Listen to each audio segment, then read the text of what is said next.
મારા ખાસ VM recording studio Vadtal મારા ખાસ જીગરજાન રંજીતભાઈ મારા ભાવેશભાઈની ફરમાઈશ હોય, મારા હિતેશભાઈની ફરમાઈશ હોય અને મારે એક હોય ત્યારે આ મારું વીએમ રેકોર્ડિંગ સ્ટુડિયો. હા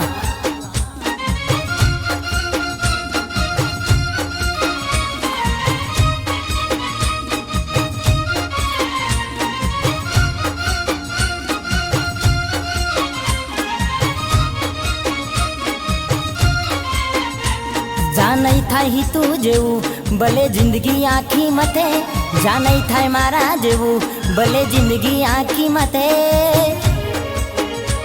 તારી રેન્જ નથી રેવા દે બેટા, પનો નહીં પોકે.